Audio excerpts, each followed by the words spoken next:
Breaking news, and news that has shocked so many Kenyans from all walks of life. The general is no more. General Joseph Nkaissery, who until his death was the Interior Cabinet Secretary, passed on this morning at Karen Hospital.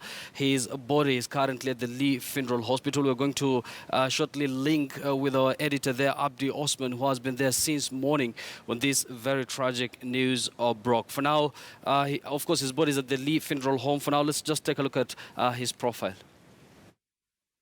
Many Kenyans came to know about Major General Joseph Nkaissery from the year 2002 when he joined politics, becoming MP for the then very large Kajiado constituency.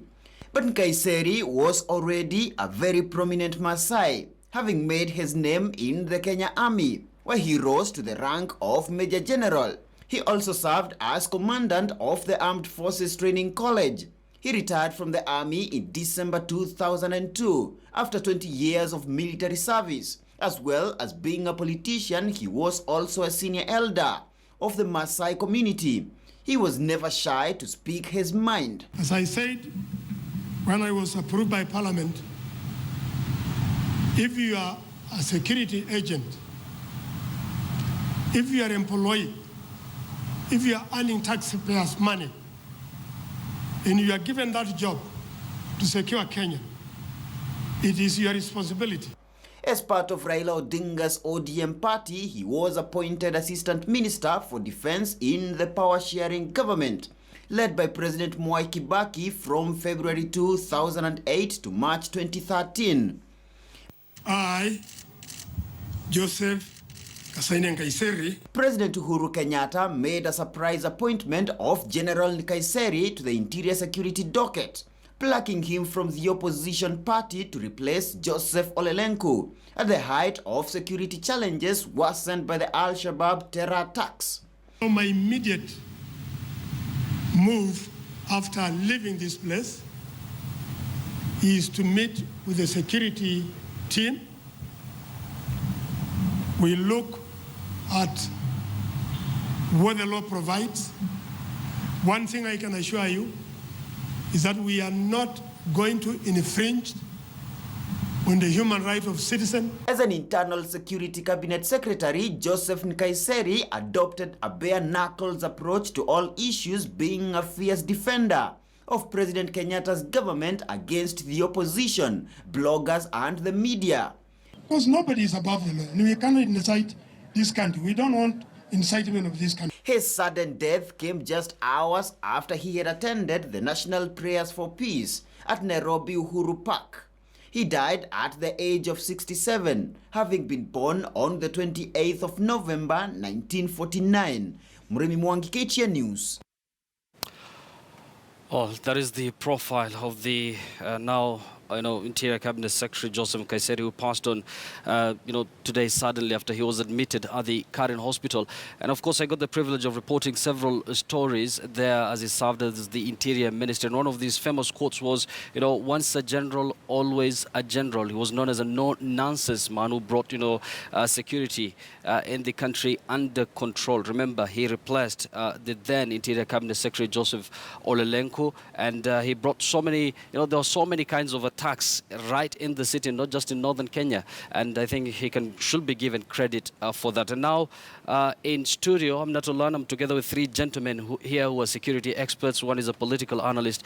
They're going to tell us more on what the general did for the country and perhaps what is the next plan, the action plan by the government. Remember, the president, while he's addressing the nation, of course, while mourning, General Nkaissery indicated that, and I quote, "I have lost a friend and a colleague who dedicated most of his life serving the nation." And they said that his death, of course, has come in untimely. And now the president has appointed Education Cabinet Secretary Fred Matiang'i as the acting Interior Minister. And now let me just introduce my guest here. Delano Kilu is a security expert. Many thanks for joining us. And then we have Samali George, who is also a security expert, and Mohammed Abdullahi, who is a political analyst. Many thanks, many of you, for most of you, of course, all of you, for joining us. For now, before I join you, let's just listen into what the president had to say earlier on when he was addressing the nation. Serving this great nation. I personally have lost a friend colleague, whom as late as yesterday, we spent a good part of the day praying together for peace for this country, and whom as late as 9:30 last night were discussing issues pertaining and relating to peace, to unity in this country. And indeed, on one of his last notes, we spent discussing his great passion, which was Kenya's preparedness for the junior athletics that is supposed to commence in the next few days. I take this opportunity to offer my personal condolences to his family, his wife and children in particular, to his friends, to the Ma community, who have lost in a special way a great leader in their community. I call on Kenyans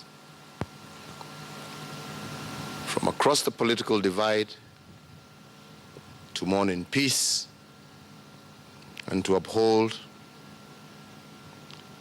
his singular mission of a peaceful, united Kenya. More details will be given out in the due course of the day as to the circumstances of this unfortunate and untimely death. But even as we wait for those results of the postmortem so that we can all properly understand the cause of death, I ask Kenyans to be calm. I ask Kenyans to be united. Let me at this point, because this untimely death also comes at a critical time in Kenya's history as we approach a general election. We've also had the opportunity to have a National Security Council meeting this morning to assess the security situation in the country. And I wish to take this opportunity to reassure